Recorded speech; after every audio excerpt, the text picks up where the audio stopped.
দেৱৰাজৰ মই ইউটিউব চেনেলটো দেখিছোঁ আৰু দেৱৰাজক ধন্যবাদ জনাইছোঁ আমাৰ মাজত পাই আৰু চাগে দেৱৰাজে আজি আমাৰ অনুষ্ঠানটো অসমৰ ৰাইজৰ মাজত বিলাব নহয়নে বাৰু? তুমি ভালে থাকা, জয় অসম। আজি আমি এই ফলমণি নামঘৰী গাঁৱৰ নিবাসী মৃদুপৱন আৰু কৃষ্ণাংগী এই যুগ্ম জীৱনৰ শুভ মুহূৰ্ত শুভ অনুষ্ঠানত অসমৰ জাতীয় পদ্য ঢোল বাজিছে। ঢোলৰ মাত যেনেধৰণে ৰজনজনাই গৈছে,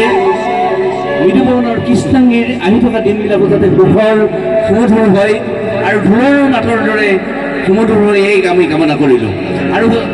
দ্বিতীয়তে আমি কামনা কৰিলোঁ ইয়াত অসমবাসী ৰাইজ আছে, নামঘৰীয়াবাসীৰ ৰাইজ আছে বা অসমৰ বিভিন্ন প্ৰান্তৰ পৰা অহা ৰাইজ আছে।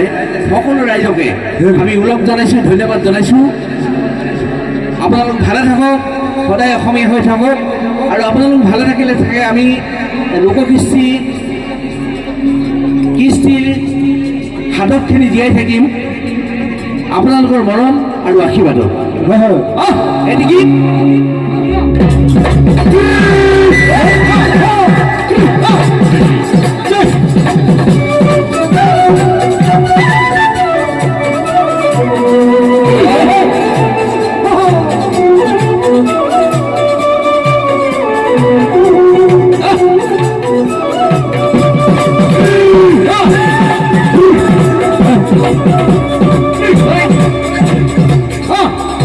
আজিৰ অসম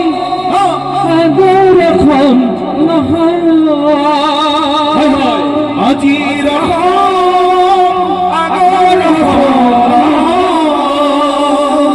আজিৰ অসম আগৰ অসম নহয়, আজিৰ অসম আগৰ অসম নহয়, আজিৰ অসম সোণৰ অসম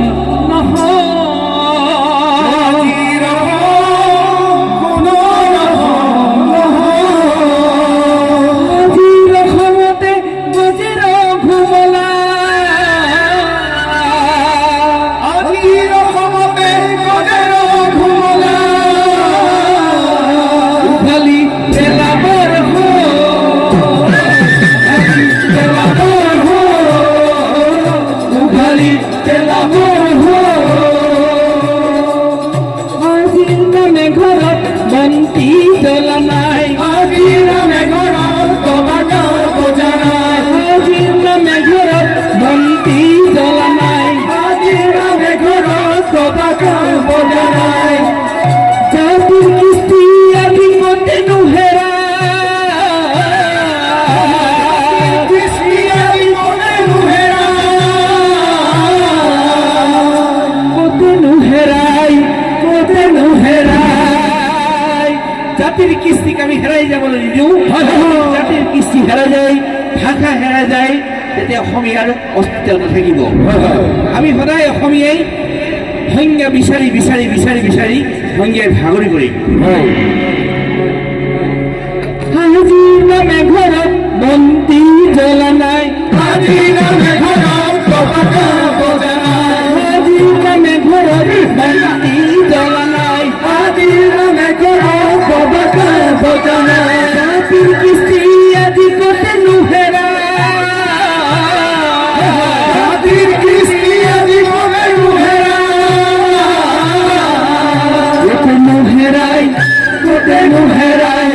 কতে নুহেৰাই, কতে নুহেৰাই। জাতিৰ কৃষ্টিৰ কাৰণে দৰকাৰ হ'ল আমি হেংদাং তুলি ল'ম। হেংদাং হেংদাং হাতে হাতে লোৱা, হেংদাং হেংদাং হাতে হাতে লোৱা, হেংদাং হেংদাং হাতে হাতে লোৱা, হেংদাং হেংদাং হাতে হাতে লোৱা। যুঁজলৈ নকৰি ভয়, যুঁজলৈ নকৰি ভয়, যুঁজলৈ নকৰি যুঁজলৈ নকৰি ভয়, যুঁজলৈ নকৰি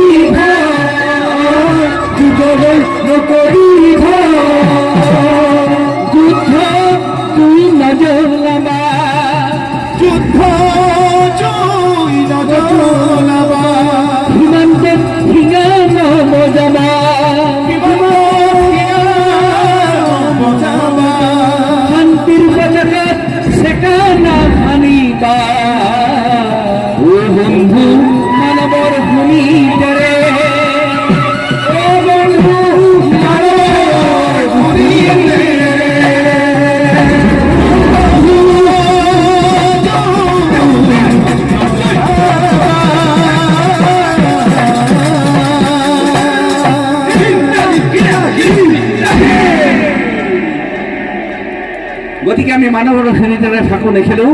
আমি অসমীয়া হৈ থাকি অসমৰ কৃষ্টি সংস্কৃতি ভাষাৰ মাধ্যমেৰে অসমীয়াক আমি পৰিচয় দিব লাগিব যে আমি এটা অসমীয়া জাতি এইখন অসমতে মূলা গাভৰুৰ জন্ম এইখন অসমতে লাচিত বৰফুকনৰ জন্ম এইখন অসমতে সতী সাধনীৰ জন্ম কনকলতাৰ জন্ম আমি অসমীয়া জাতি ইমান দুৰ্বল নহয় কিন্তু আমাৰ একতাৰ অভাৱ আমি ইটো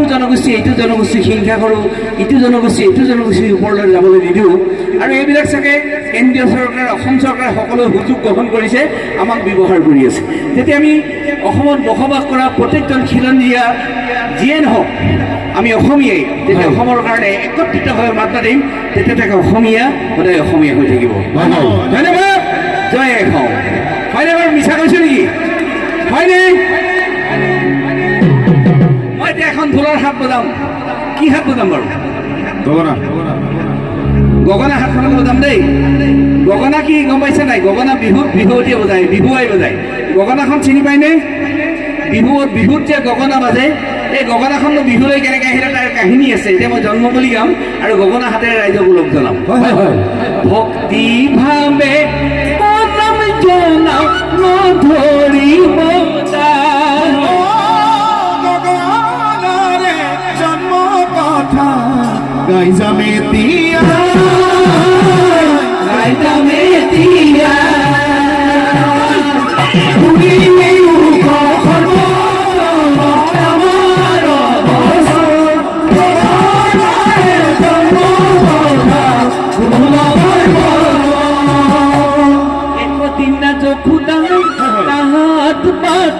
করে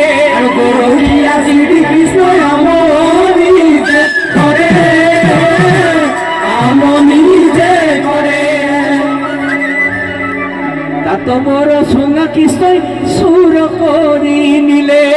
সুর করি নিয়া সুগা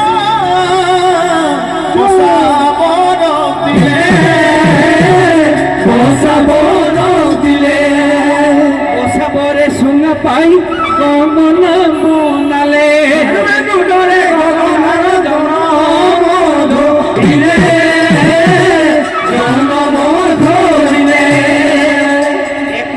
শ্রীকৃষ্ণই লীলা করেছিলে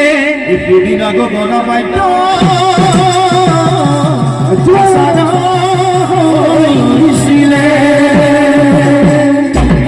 এতিয়া মই গাম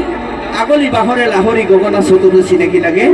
চতুৰ শেষত বহাগ আহে তেতিয়া গগনা বাজে কিন্তু আজি প্ৰাঞ্জল বৰাৰ ভাতৃ মৃদু মোহন আৰু কৃষ্ণাকীৰ এই যুগ্ম জীৱনৰ শুভ মুহূৰ্তত আজি বহাগৰ বতৰা ৰাইজে চাগে মন পাইছে মুকলি বিহু যেন লাগিছেনে বাৰু আমি মুকলি মঞ্চত ঢোল বজাইছোঁ ৰাইজ বহি আছে এনেকুৱা লাগিছে যেন আজি মুকলি বিহুত আমি কোনোবা এখন মুকলি মঞ্চত আমি ঢোল বজাই আছোঁ আৰু বিহু লাগিছে ৰাইজ যে বহি আছে আমাক শুভেচ্ছা জনাইছে সেইকাৰণে মই গাম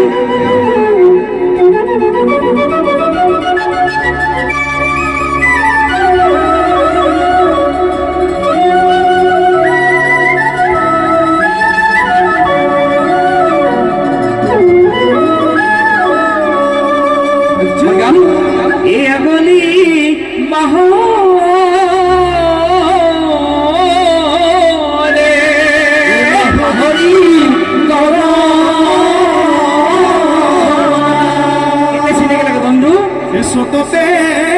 চিনাকি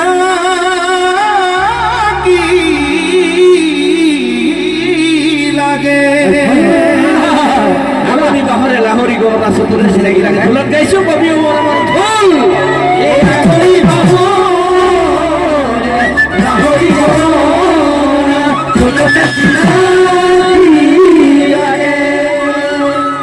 ঢোল বহাগ আৰু বনত চৰাই মাতিলে গগনা বজা যেন লাগে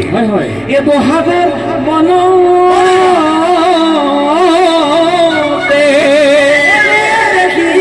চৰাই মাতি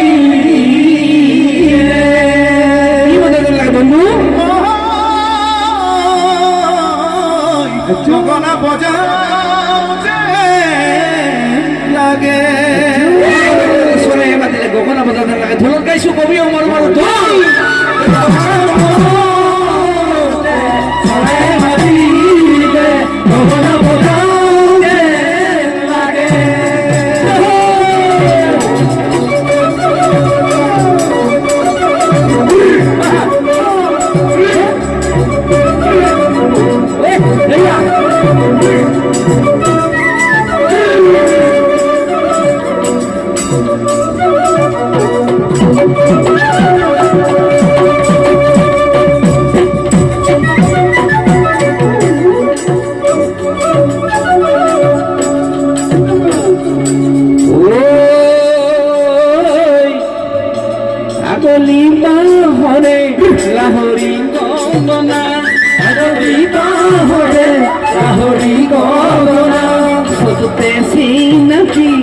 মাজতে চিনাকি লাগে চবতে চিনাকি লাগে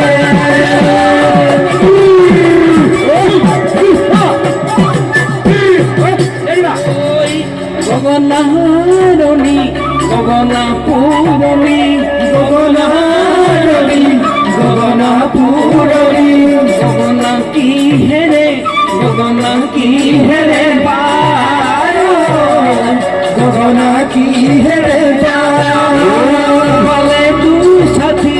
মাজতে সতী ফালে তু সতী মাজতে সতী মুখা ফুটা লগাই বাহৰ টিপলে বায় মুগা ফুটা লগাই বায় মুগা ফুটা লগাই বায় মুগা ফুটা লগাই বায় মুগা ফুটা